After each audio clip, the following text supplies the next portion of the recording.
विकास कौशल जी। राधे राधे महाराज जी। महाराज जी, मेरी जिंदगी में बहुत कुछ ऐसे बात हुई कि जिसमें मेरे को हनुमान जी की प्रत्यक्ष कृपा का आभास हुआ। महाराज जी, मैं हनुमान जी का शुक्रिया कैसे कर सकता हूँ? पिता का कोई शुक्रगुजार होता है? माता को कोई थैंक यू बोलता है?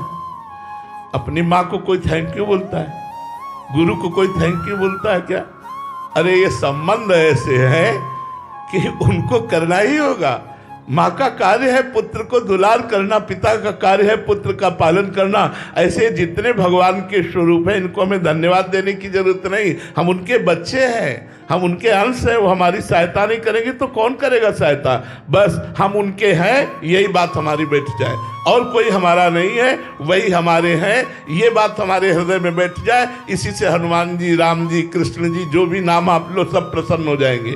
हम उनके हैं, ये ठसक बनी रहे, मैं उनका हूँ, बस उनके हूँ, बस इसी से बात हो जाए। और उनको हम क्या दे सकते हैं? अनंत ब्रह्मांडों का सृजन करके अपने आप में खेलने वाले को हम क्या दे सकते हैं? हम उनके हैं, बस इतना हमारी बात समझ में आ जाए। अंजलि जी। राधे राधे महाराज जी। महाराज जी, आपके द्वारा बताया गया है कि मैं शरीर नहीं हूँ, ये जानती हूँ, परंतु इसकी अनुभूति के लिए क्या प्रयास करना चाहिए? निरंतर नाम जप करो। नाम जप से विवेक प्रकट होता है, विवेक शुद्ध ज्ञान को प्रकाशित करता है। तो जैसे हम जगने पर जान पाते हैं कि स्वप्न का शरीर मिथ्या था, जैसे स्वप्न में हम जल में डूब रहे हैं या हमें कोई मार रहा है, उस समय हम कष्ट पा रहे हैं, लेकिन जब जगे तो ना वो स्वप्न का शरीर था, ना वो स्वप्निक कष्ट था, वो सब झूठा नजर आया। ऐसे उमा कहूं मैं अनुभव अपना, सत हरि भजन जगत सब सपना।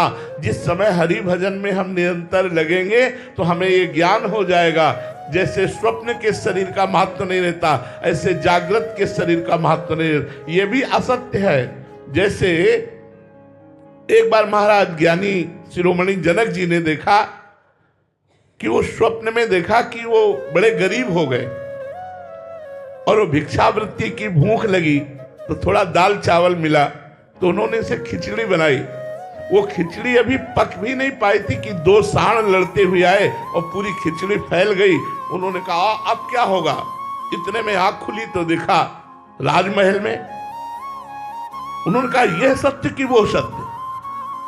ये राजमहल में पलंग पर सोया हुआ स्थूल शरीर इतने सुखपूर्वक, वो अभी जो भूखा जनक भिक्षा मांग करके खिचड़ी पका रहा था, वो सत्य या ये सत्य? अब सभा में जाकर के जिस विद्वान से पूछते कि ये सत्य कि वो सत्य, तो कोई उत्तर न दे पाता, क्योंकि ये और वह का लक्ष्य नहीं समझ पाते।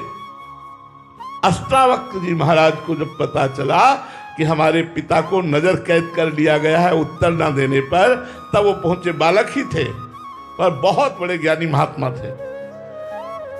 जे ही जनक की सभा में पहुंचे तो पूरी सभा देखकर हंस दिया। तो उनका जनक, मैंने तो सुना था तुम्हारी सभा ज्ञानियों की सभा है, लेकिन यहां तो सब अज्ञानी बैठे हुए हैं, क्यों? जनक जी ने कहा ऐसा क्यों आप सभा के लिए? बोले हंसे क्यों?